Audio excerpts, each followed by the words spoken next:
Bersama saya Azlin Arif dalam rentasan berita edisi 991. Antara paparan utama. Melaka penentu survival rakyat Malaysia. Timah yang enggan pergi.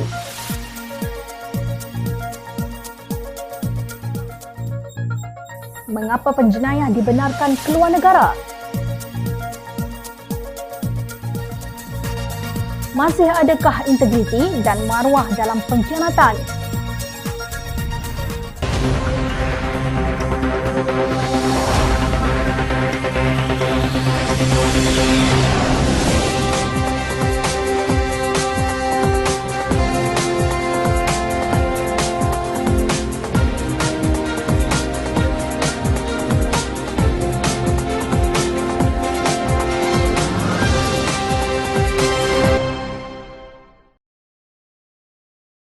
Assalamualaikum dan salam sejahtera. Akhirnya Suruhanjaya Pilihan Raya SPR menetapkan bahawa Pilihan Raya Negeri Melaka akan diadakan pada 20 November ini. Maka semua parti yang berminat untuk turut serta dalam Pilihan Raya Negeri tersebut masing-masing memulakan pertemuan untuk merangka langkah seterusnya. Dalam hubungan ini, Perikatan Nasional sudah mengadakan Majlis Pelancaran Gempur Perikatan Nasional Melaka pada Selasa lalu. Setiausaha Agung Perikatan Nasional yang juga Setiausaha Agung Bersatu Datuk Seri Hamzah Zainuddin berkata kerjasama antara Perikatan Nasional dan Barisan Nasional boleh dilakukan pada Pilihan Raya Negeri Melaka. Maknanya di seluruh negara kita boleh kerjasama, tak timbul masalah perpecahan. Malah masa kini belum ada lagi mana-mana pemimpin PN yang buat pengumuman untuk ada perpecahan di kalangan semua pemimpin di negara kita. Tak ada. Katanya seperti dipetik bernama. Turut hadir dalam majlis tersebut ialah Naib Presiden PAS Datuk Seri Dr. Ahmad Samsuri Mokhtar, Setiausaha Agung PAS Datuk Seri Taqiyuddin Hassan, Presiden Parti Gerakan Datuk Dominic Lau Ho Chai dan Pengerusi Perikatan Nasional Melaka Datuk Muhammad Rafiq Naiza Mohidin.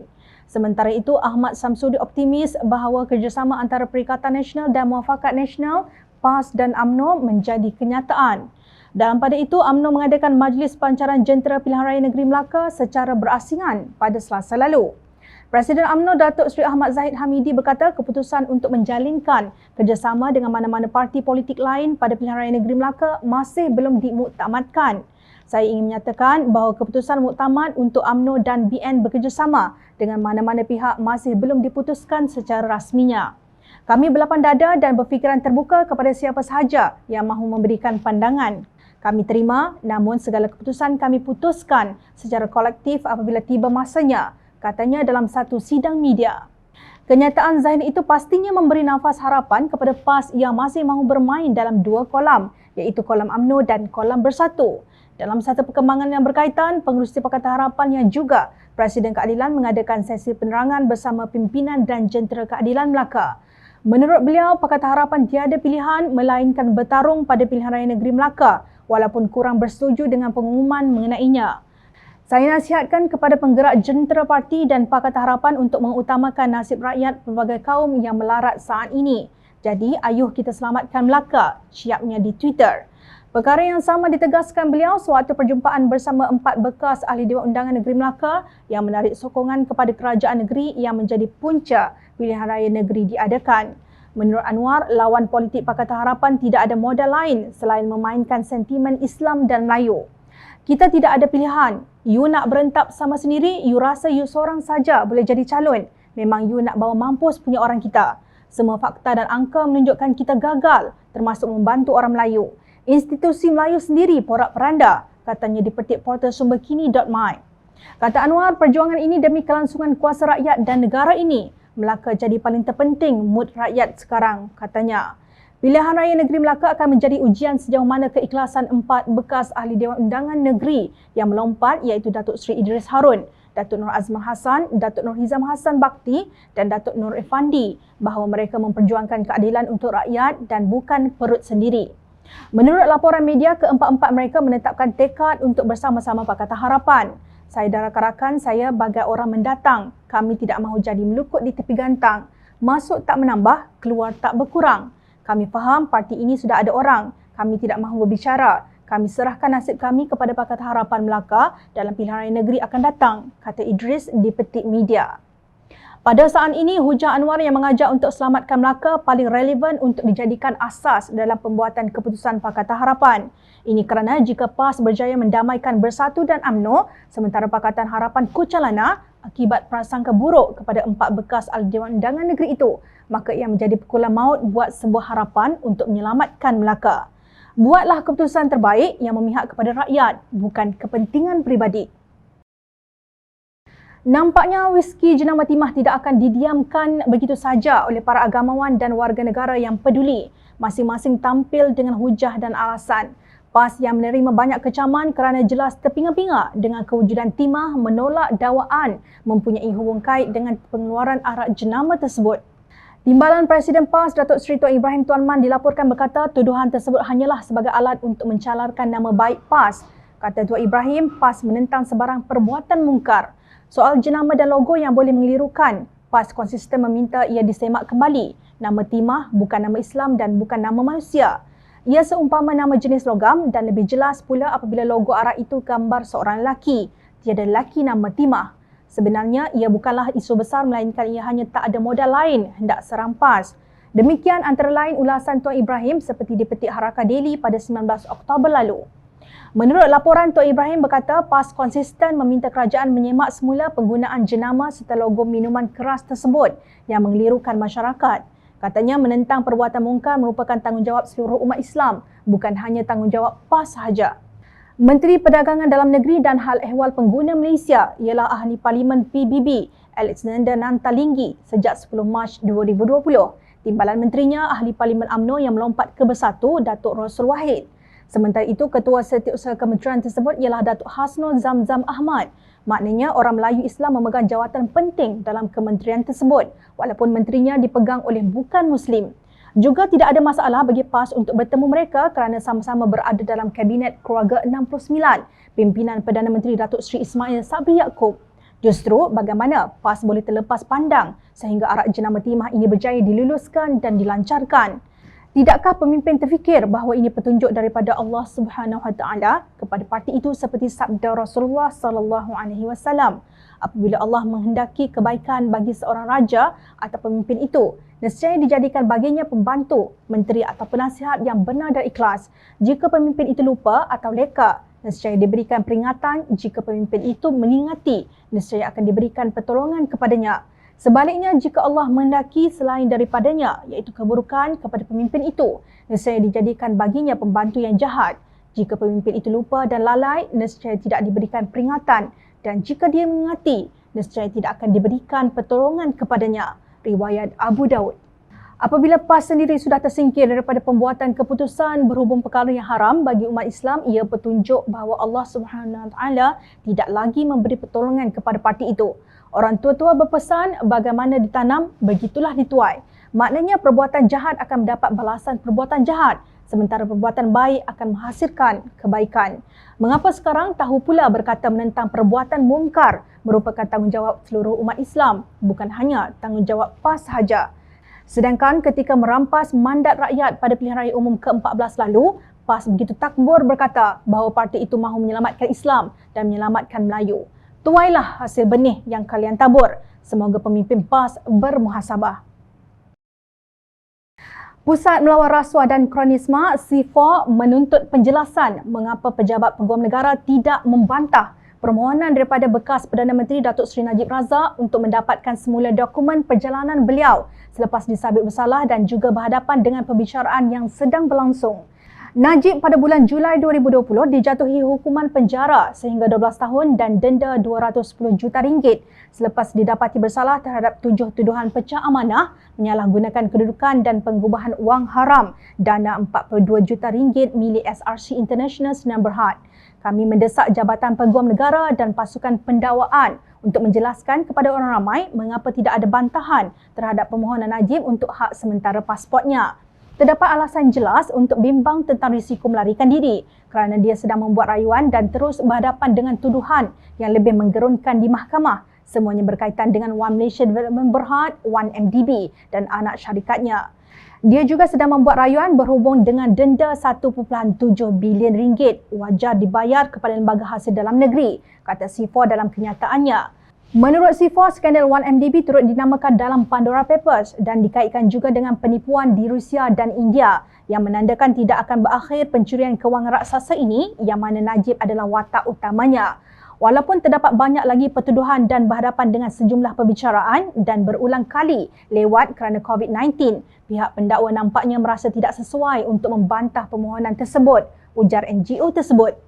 SIFO juga menuntut agar Jabatan Peguam Negara menjelaskan alasan sepenuhnya di sebalik keputusan untuk tidak membantah permohonan Najib supaya pasportnya dikembalikan. Di samping itu, SIFO mengingatkan bahawa Lotik Jo dan Nik Faisal sekutu Najib masih bebas. Katanya Malaysia tidak mampu memberi peluang kepada Najib untuk melarikan diri setelah didakwa dengan pelbagai tuduhan pengubahan wang haram dan rasuah dalam jumlah kewangan yang besar.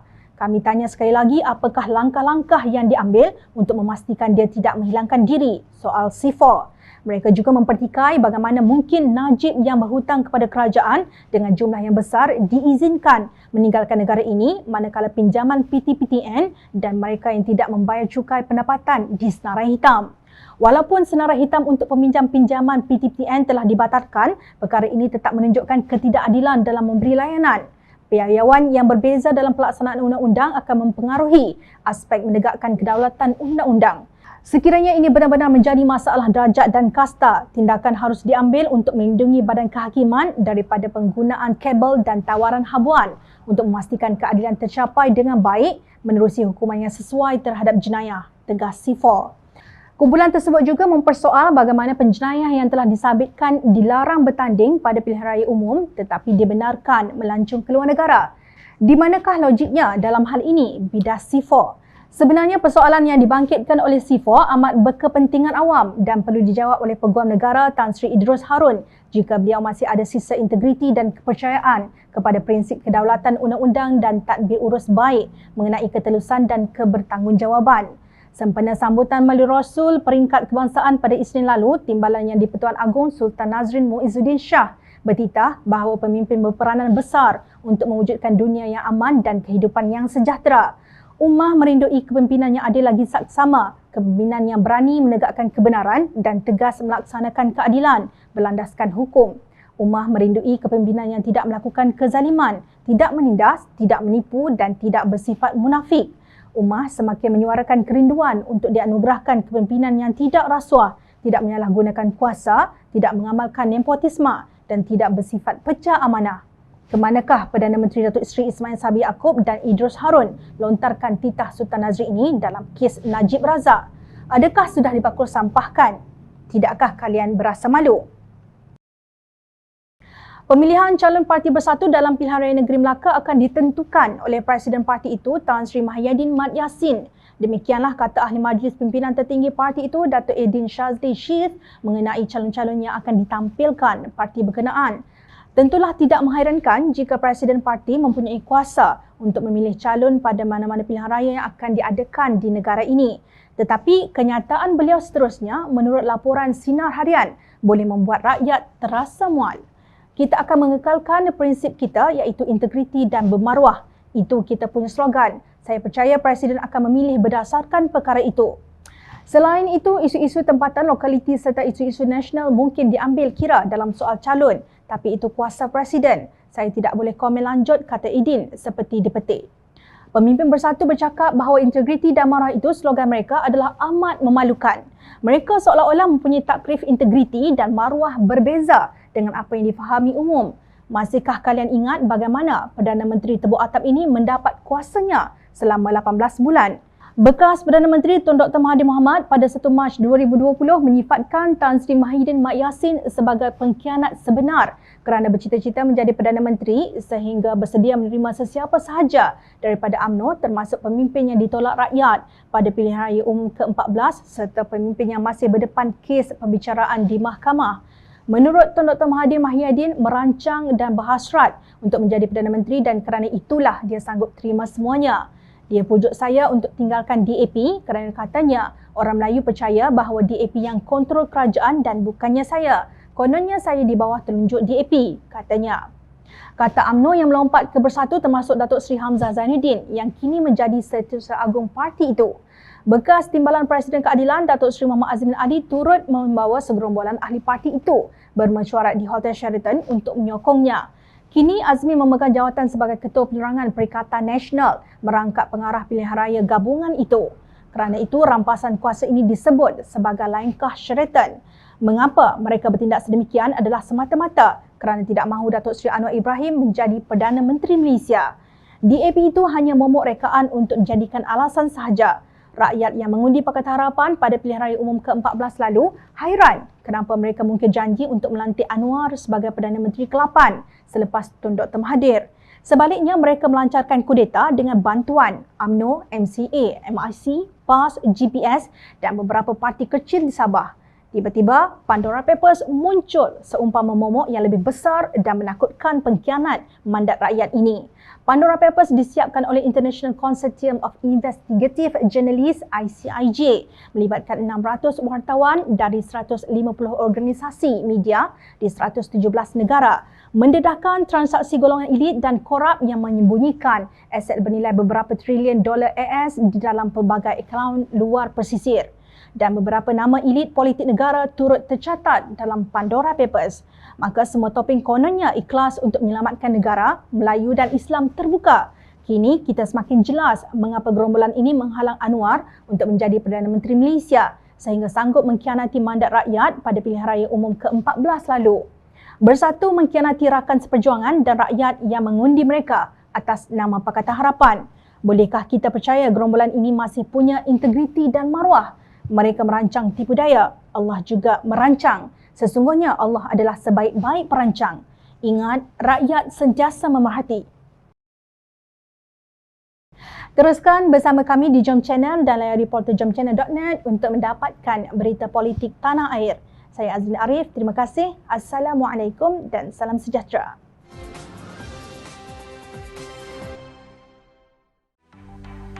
Mencari maklumat dan berita politik yang bebas, kupasan yang tepat, panas. Dapatkannya secara eksklusif hanya di Jom Channel. Komitmen kami, rentasan berita Isnin hingga Jumaat. Berbicara dan isu semasa, kami garapkan secara langsung. Panel-panel berkaliber dan profesional. Interaktif, pandangan anda kami raikan. Jangan lupa bersama kami di setiap hujung minggu dalam edisi khas mingguan. Jom Channel, moving forward, sharing a new experience.